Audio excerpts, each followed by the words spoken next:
Hello, welcome to the Kiss and Tell podcast. I'm Steph, as always, and we have Dr. Jenny and Jay, the loveologist, with us today, and we are going to discuss masturbation, one of my favorite topics. So, grab your toys, grab your favorite vid, and let's get started.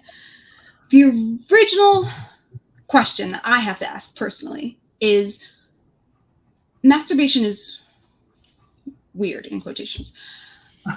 How did we all come upon, pun intended, accidentally, how do we all come upon masturbation?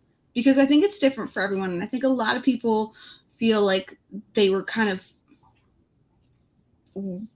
like stigmatized, or like, oh, I did this, and or I didn't until I was X age, or I did it when I was blah. So I want to make sure that we cover all of those boundaries, and I'm more than happy to share my own stories. So I'd like to open it up to you, Dr. Jenny and Jay, and see kind of if our stories are similar. I imagine they are more similar than different. Yeah, as far as this is Masturbation Month in May, so we thought we would talk about it tonight. And for me personally, I don't mind sharing. When I was a teen, I had sex a couple times when I was 16, and I remember thinking, what's the big deal? I didn't understand what the big deal was about sex, and all my friends were making a big deal about that they've had sex and all that. And I'm like, so I had sex finally, and I'm like, okay, so it didn't do anything for me. And it wasn't until I masturbated and did that for the first time that I said, oh, no wonder. Figured it out. That's what everyone's so excited about. Yeah, I like sex. So, masturbation, to me, obviously, I support it. It's a good thing. So, but I know it has mixed messages, that the people who don't support you getting to know your body. So there's always going to be someone who doesn't support 90% of the things you do. It's funny because I actually thought that maybe our stories would be more alike, and I don't think that they are. Jay, let me see if your story matches mine more. Well, I guess to back up a little bit, our bodies are just large vessels of sensations. I'm dying to get to the pleasure mapping thing, because you mentioned it in past conversations, and I have so many questions, and so do our viewers. So our bodies are just this large vessel of sensations that we've known about since we were little. I mean, if anyone has kids out there, then you've probably witnessed even your small little toddlers beginning to explore themselves and notice that there's certain parts on their body that stimulates a pleasure or an excitement or a source of comfort. You even have like the weird scientists like Freud and some of his minions, which, there's a lot of me as a very, inclusive and intersectional person. I have a lot of bones to pick with Freud's research as well too, but also that really got us, understanding as well too about, oral fixations and about, the penis and different types of body, sensations that people may have. So, individuals start to explore themselves even as little kids. So for me, I began to explore my body very young. I began to really understand what my body could do and how different touches brought certain sensations very young, not necessarily for pleasure seeking, but just really out of spontaneity. Like I didn't know it was for pleasure. I just knew like this was great. This was a great experience.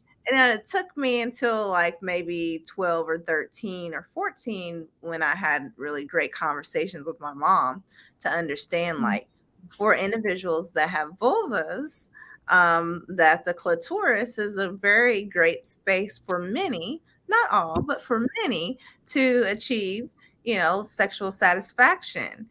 And, that opened my eyes, because I also think for her, it was like, if you explored your body and knew your body, then it would make you more or less likely to go seek it from other people, as well too. So she was my first sex educator. She really told me, like, this is it.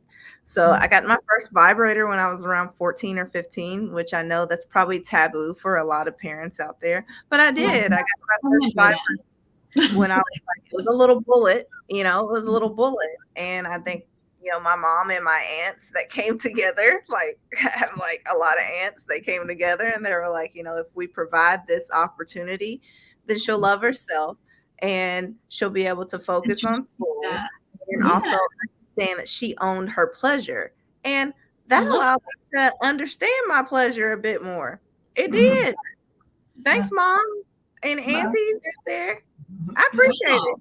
Okay. So it's all very different then. I imagine that we would all have very similar-ish stories, and I can draw a little bit from both. But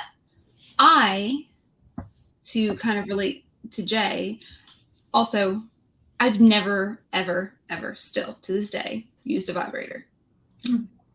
I have extremely, extremely sensitive skin. I don't know if that would change anything, but it doesn't take much for me. Also, I am a hypersexual person, so it doesn't matter. And then to relate that back to you, Dr. Jenny, and your story is, I had my first orgasm memorably when I was young.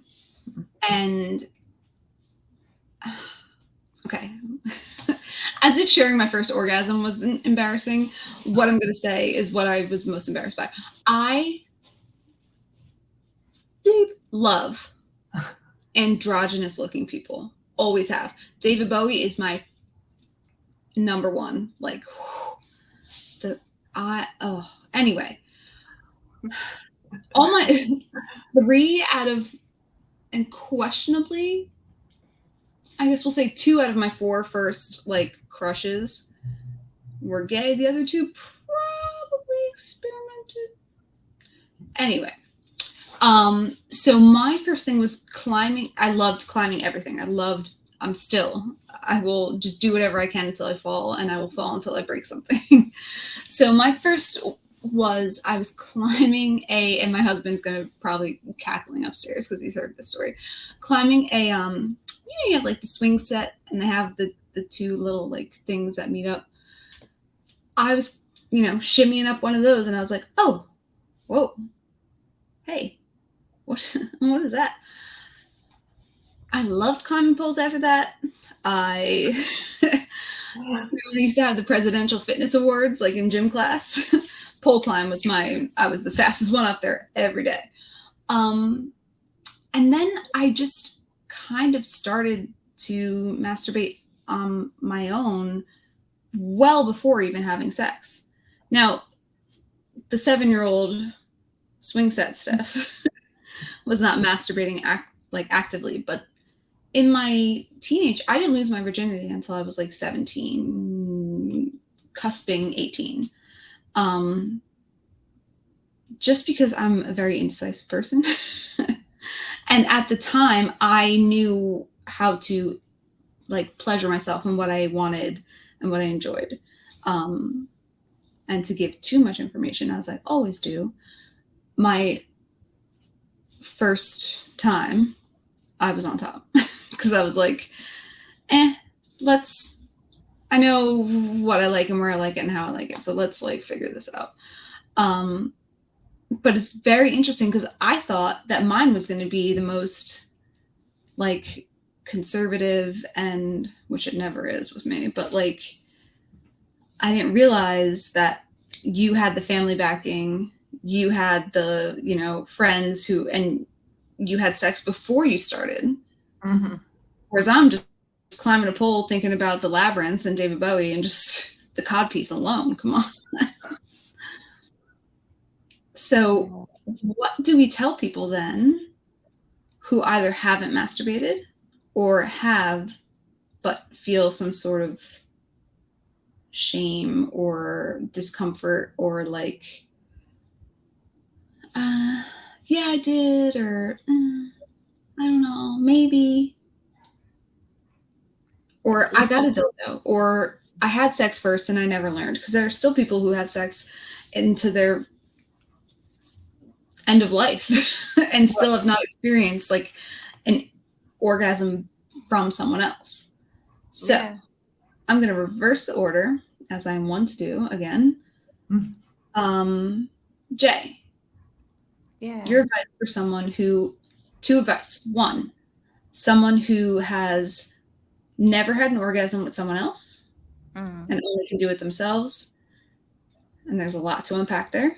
And then two, what do you do if you are trying to explore and you feel a little like weird or self-conscious about it? Yeah. I think, pleasure attainment is great. I do think pleasure is a form of justice because it's a radical form of self-care. And I do think that exploring your body is a radical form of self-care because you're taking ownership of something that is yours that you can create on your own. So for the people out there that enjoy themselves and enjoy their body, maybe reframing that as well too, and saying that you're taking ownership over your body and your pleasure. Just being aware that the more that you know your body, the more that you're able to teach someone else about your body and what you enjoy too, instead of it leaving that up to somebody else to find out. And I think that's one of the reasons why a lot of individuals with vulvas, especially in heterosexual relationships, tend to have a lower percentage of orgasm attainment, because we have been taught, conditioned in society that we should depend on somebody else to provide that pleasure versus us being able to have some type of modicum of control over what that pleasure should be. So for y'all out there, you don't know control over your body and know what you like, and that is okay. I think for that can answer both of those questions. For people that are with someone and maybe like receive more pleasure from themselves than their partner, how are you communicating? Communicate that. Be able to instruct. That's great. Don't automatically assume that someone's going to come into your life and automatically know what turns you on. Have some modicum of control and be able to develop that communication where you can instruct them what to do. Same thing if you have shame about your body and about masturbation. That is very normal experience to have, especially how we are conditioned as a society, especially if you grew up very similarly to what I did. I grew up in a Southern Baptist church where we were taught that masturbation was a form of abuse and self-abuse. So being able to recondition that in your head, that being able to masturbate and know your body is a form of self-pleasure, gratification, and knowing yourself is a great way to counter some of that stuff. Yeah, very good. Yeah. So just to follow up, and I do want to hear your take too, Dr. Jenny, but if you're someone who is like, all right, I'm going to explore these things, and you were talking about like expressing the things that you enjoy to, your partner, however many partners are in that room, whatever it is. I think a lot of people, and I saw a comment, was you feel like there are two things. And this is just something I read earlier, and this is something that we've seen in some of the questions we get at, the Kiss and Tell, ask us at kissandtell.com. Is if I say what I like to my partner or to whoever, if I say what I like, does it sound like I am over sexualized, or I am, one of them said the S word that I hate. I will say every word in the world, but I will say cunt, I will say all the things in the world. I have no problem with that. But the S word and the W word, don't like. Because I just feel like they're, anyway, that's a whole different tangent. How do you help or discuss those things with people who are like, I'm supposed to be like demure and like, and oh, he's the best thing I've ever had. And if I express myself, then he's going to think I'm like promiscuous and I'm loose and like whatever it might be. How do you justify that for people who are in that position? Not that it needs to be justified, but what are the words of encouragement? Because my words of encouragement are, would you like to know how to, like, if someone's like, I want to eat a sandwich while we have sex. Cool, we can figure that out. But like, at least I know now that that you want to eat the sandwich, Costanza. Like, I know that now. But how, like, what are your words of encouragement for someone, male, female, whatever relationship? And just to be clear, I'm always going to say relationship as singular. I'm going to say woman because that's who we're speaking about. That is not because I see things singularly. It's just the list will take 4 years for me to get through. The whole podcast would be me listing different types of relationships and amounts of people and all those things. So what would you say to a woman who is like, I'm afraid to tell my man what I want because I think he's going to think that I'm, the 2 words I won't say, so loose? Well, you're kind of contradicting them, because if she's afraid, then she's really not empowered. I mean, at least not completely. At least, where this topic is concerned. So really, it's giving herself permission to enjoy this aspect of the relationship, that she is a part of the equation. It's not all one-sided. She's allowed to enjoy it. She's allowed to have an orgasm. We would not. How would she say it, knowing she's coming into the relationship knowing herself well? So she wants to communicate that to her partner.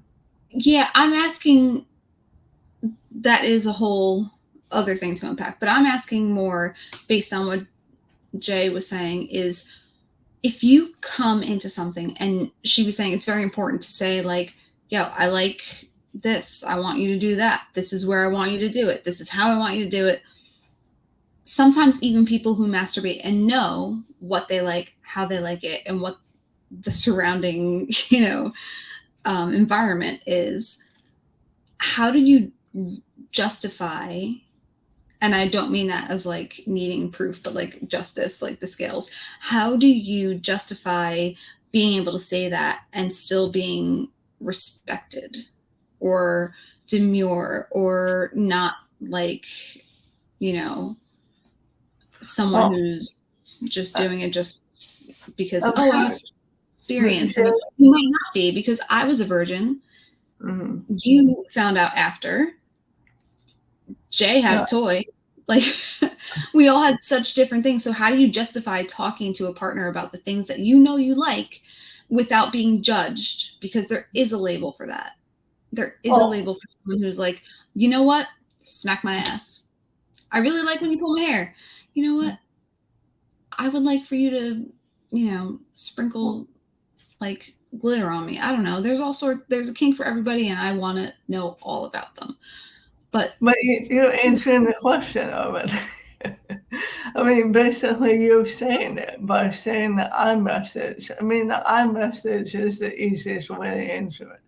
I mean, you say, I want, I feel, I need. And make sure you emphasize I. It's about ownership. And as long as you're talking, saying I. Okay. That's like, if you're not comfortable being like, I'm in a new relationship, and I'm getting what you're putting down. From what I'm hearing, you're asking, how is it that women can really release some of that sexual shame that comes along with being kinky.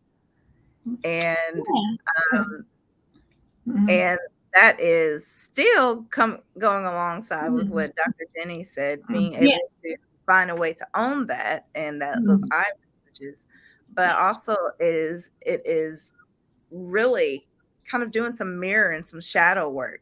Mirror work meaning to affirm yourself if it's consensual, safe, and sane.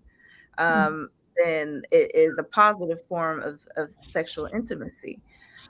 But also doing some shadow work. Where is the stemming from? Where's the pain stemming from? Is it stemming from some type of background or experience, and being able to process that? And that may mean to process that with someone that is a psychotherapist. It may mean to process that very jointly with your partner as well too. If your partner also has that form of sexual shame where they're not welcoming to your kink, only because they want a vanilla form of intimacy because they've been conditioned to say that that is a more respectable version of intimacy. Yeah, I guess you kind of distilled my question down into vanilla. So I feel like women are always trying to be like, oh, I'll do whatever you want. And I enjoy everything you do. And that's not true. So Dr. Jenny, if I was someone who came to you and was like, hey, I really, really, really want to incorporate X, could be anything, could be another person, could be a toy, could be spanking, could be bubbles, like, I don't know, into our, sexual experience. How do I express that to my partner without causing like some sort of negative backlash? Because I feel like most of the things we do, we have a fear of negative backlash, right? So how would I express that in a way that's going to make me feel comfortable and also make my partner feel comfortable? Well, if you can't express that, as we're talking here freely back and forth, if you can't do that with your partner, an easy way of doing it is to actually talk about it on a piece of paper. I mean, you can write them a note saying, I'm uncomfortable talking about this, so I thought it would be easier if we talk about it. I'm going to write it down and tell me your thoughts. Because love that. Yeah, I mean, I know it sounds. No, it doesn't. It helps because then it's on the paper. You know what I mean? It's almost like texting. Yeah, like, and the other thing is never talking about it in the bedroom. Never talking about it before you're you're about to have your phone naked or whatnot. This isn't the time. You talk about over coffee. I mean, or you talk about it at dinner if you're alone. And also give yourself a time limit to talk about it. Because sometimes you can start talking about it and then it will start off really well. Hey, this is going good. And then all of a sudden it switches into something else, which isn't what you intended. So that's another thought. What about you, Jay? What do you think? Yeah, I want to hear this. I love that. I did everything that was mentioned, especially having a time limit as well too. Especially taking these conversations out of the bedroom. Really, I'm really big into energy, and your room is your sacred space. So being able to take arguments out of your bedroom because you don't want that to fester there. Being able to take, some other serious conversations, even like bills and stuff, out of the bedroom. Having a very structured place where that energy can be, where you can cleanse it so it's not all over the house. So when you're going to a room, you don't automatically feel that stuffiness. Have you ever been into a room where you felt like that stuffiness? There's been an argument that ensued and you just feel it. You just feel it there. That's where I'm like, I can't work here because something happened. Or like I have friends who are living at houses and I'm like, something, I don't know. I don't feel good in here. Very similar. That's why you don't want to have those conversations in the bedroom, because that it could provoke insecurity. The body has memory, not just the mind, but the body itself, the way it functions, has memories. And certain conversations can trigger muscle tightness, can trigger anxiety. And yeah, it may have even been a very cool conversation, but may have provoked some performance anxiety. And there you go. Automatically, when you enter in that space and sex is about to come about, that anxiety, and those muscles start to tense. And to just circle back to what you were saying, just even bills. If we have a conversation in bed where if he's not pulling enough weight financially, or I'm handling all the bills, which is not the case in my relationship because I don't know anything about my bills. Like, I just am blissfully unaware because I think $20 is too much to spend for something. So I had to offload that. That's very anxious for me. But just being like, oh, I feel inferior because I am not making as much money, or, oh, I feel inferior because I didn't clean the house today, or whatever it is. You're a stay-at-home mom and your only job is to blah, blah, blah. And that's where you have that conversation.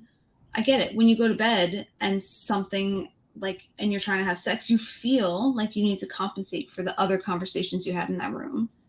Is that okay? Yeah. That impacts intimacy, even when it comes to sex in general, or masturbation, since we're really focused on masturbation today. Even when it comes to masturbation, you also want to realize that even negative self-talk impact your ability to please yourself. So you want to be mindful of even what energy you put in the air, even with solo play. So we're almost out of time for tonight. I wanted to talk about our next podcast is June 7th at 7 p.m. And we have a guest, Dr. James Wadley. I'll put that out there. And we will be talking about men who kiss and don't tell, the lies that we tell ourselves about masculinity and its constructions. And we will discuss how race, sexual identity, and ability may impact intimacy in the relationship. So we have a lot to talk about. So our show will probably be longer than a half an hour. But trust me, you'll be happy. Oh yeah, you're gonna be good. I'm dying. I have a whole list. As always, I always have my notebook next to me, and I write down all of your questions and I ask them. But I really want to do a thing, Jay, and I know we can kind of like dip a toe in it, mapping. And I think maybe it would be interesting for maybe the two of us to have a bonus podcast of just I ask you questions about that mapping, or also Dr. Jenny, because Dr. Jenny is also a pleasure mapping guru. I know. I think it would be interesting to have, and again, put it in the comments. Send it to either Steph@kissandtellmagazine.com or ask us at kissandtellmagazine.com. I think it would be interesting to have different talks with different strokes for different folks and see what happens. Yeah, I agree. And because I'm always going to ask, I have a million questions. Well, the great thing about pleasure mapping is it is as fun as it sounds. I mean, it's a good way of learning. I mean, so do we want to talk about it tonight, or are we going to talk about it another time? We can talk about it today. If you want to continue, I'm here. Let's do it. Yeah, go ahead. All right, it's up to you, Jay. I'm going to follow your lead. Pleasure. Oh my gosh. Bonus. Yeah. Sex bonus questions. And this is great. This is such a great opportune topic because this is masturbation. May is Masturbation Month. And pleasure mapping is a form of self-discovery. Think of you're giving yourself a body scan, a scan of what you enjoy, and a scan that you could do solo or you can do with partners or partners. It's really great. Some people start from their head, so their crown, all the way down to their feet. And and I like to, especially when I work with clients, and some of my clients watching you all will say, "Yep, that's exactly what she has me do." I start out especially with quadrants. So breaking the body down into particular quadrants and taking your time, setting those intentions, and also developing an inventory of what you may like. You may find out that behind your ear is the spot. Behind your ear is the space to be, and more pleasurable than, even for some people, even their clitoris. It is possible. Yeah. Take it away, Dr. Jenny. Yeah, and adding on to what Jay has already said, it's getting to know your body. I mean, all three of us can say how we used to feel sexually, 10 years ago, and how we feel sexually today. Just in the past year, Basically, and our body has changed. So, pleasure mapping is a way of relearning and unlearning, if you will. So, and it's an activity of intimacy too, because it's a way for you to connect with your partner and connect to yourself. What used to feel good to you at one time may not now. Now, as she said, now it is the ear for you. And you're like, whoa, where'd that come from? It's just the body has changed, it's altered. However, just to be clear, our body from head to toe can be sexually invigorated. Every part of the body can be touched and it can stimulate us. There isn't one part of it that doesn't react to being, touched.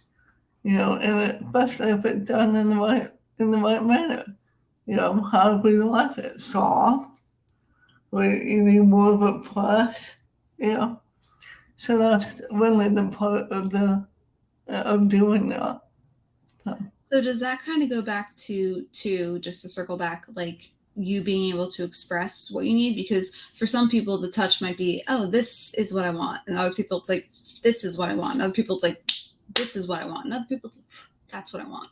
But yeah, it's being intentional.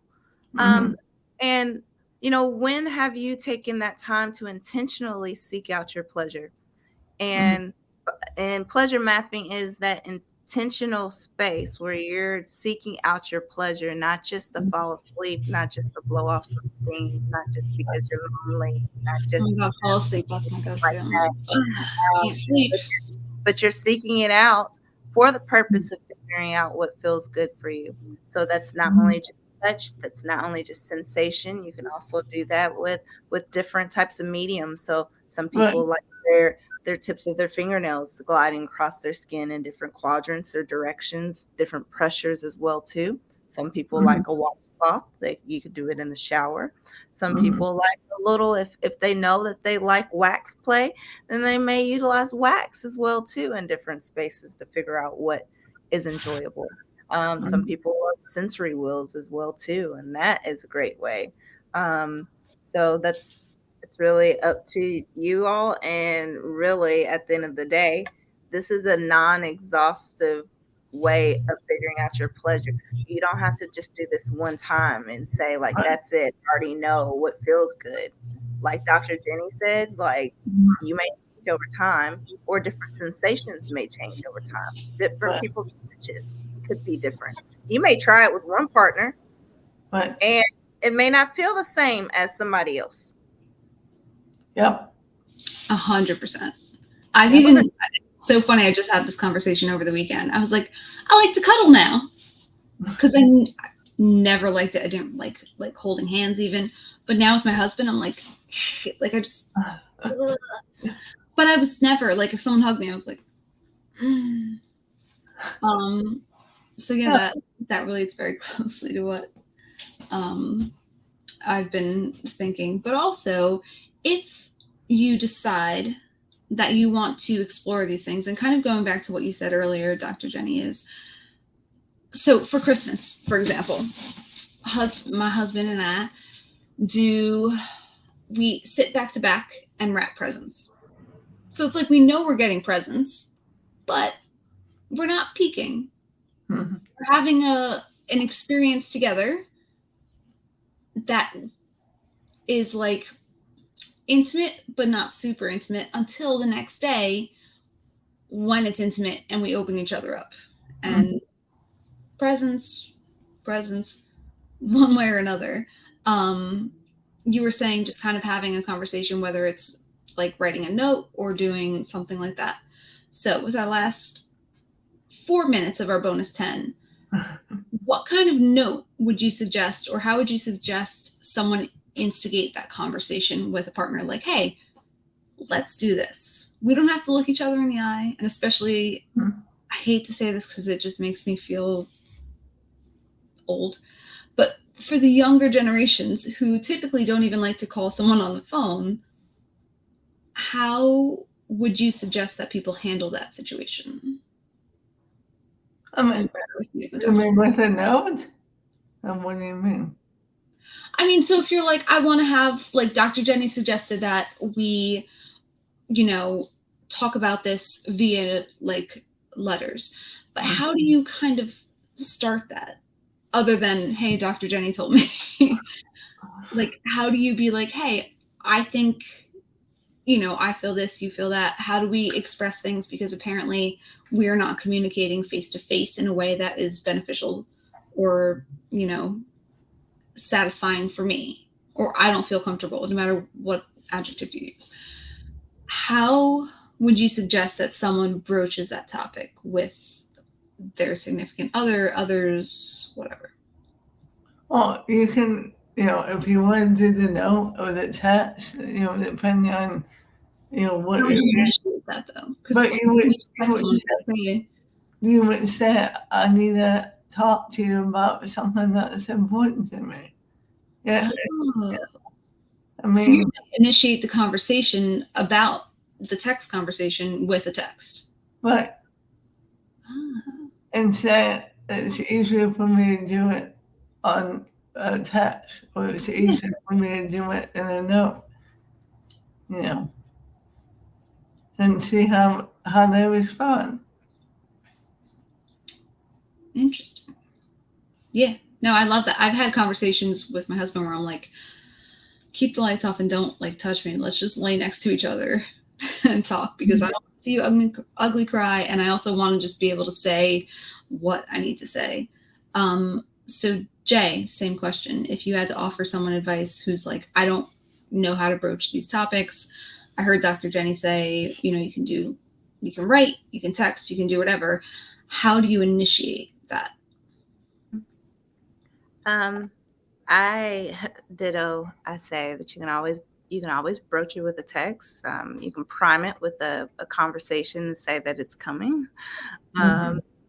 You can also have someone that's a mediator in the conversation, like a sexologist or someone that specializes in having difficult conversations. Depending on what it is, it could be fairly difficult to have. And being able to, again, be very intentional with the space that you're having these conversations at. Then you're going to be more received in a space where you all haven't been arguing, that there's a calm moment, and you're not utilizing the conversation as ammunition to throw up something just as a bomb to prove your point. What's very interesting that I just noticed based on our conversation is I just said in this hypothetical, like sometimes when I'm feeling super emotional and vulnerable, I will like say, like, lay in the bed next to me I don't want the lights on. I don't want you to touch me. But because I view that as a safe space where I can be comfortable and have those conversations. And you guys, this is like therapy for me every time we have a call. You guys should bill me, or I should bill you. Well, no, you're safe place in the bed with the lights off. Because I feel safe in that space. Other people can do what you're suggesting, but it's knowing what you're comfortable. It's back to what we said earlier, it's knowing, it's learning. It's not only you learning what you're able to do, you're learning what your partner can do with you. And is able to you may be able to do the text and the note, but your partner can't. So it's a learning process. Yeah. Because they might come in the room and be like, what's this? What do you want to talk about? And it's like, of me texting you was that like, I want to talk about it. We're out of our extra 10 minutes. I mean, we could talk. We could talk about this all night. Yeah, so why don't we take next roundtable and do how do I talk to a partner who is not interested in hearing me? Mm-hmm. So if I say, hey, let's text. I want to write you this little note. Here, and I do when I leave to go to my sister's, which I did this weekend, I'll put a note under my husband's pillow. So when he gets like, that's how I express things. Mm-hmm. So, but if he was like, what is this? I don't want to talk about it then. I want to like, how do we approach those things? And besides being like, oh, well, maybe that's not healthy, but you have to find a gap. So I think maybe next podcast, podcast is with Dr. Wadley, correct? Yes, and then the one after that is June 21st. Next roundtable, June 21st. I want to get all of the questions, either steph@kissandtell.com, kissandtellmagazine.com. Sorry, I do that every time. Or ask us at kissandtellmagazine.com and ask me all your scenarios. Like, if I ask this and he says that, or she says that, or whatever, what do you want to ask, and how kind of advice do you want? Because I think that's something that's really interesting, and I think that the ladies here can really help unpack. Well, thank you everybody for joining and all your questions. Keep them coming. Yes. And we'll see you June 7th. June 7th. Bye. Bye, guys. See you soon.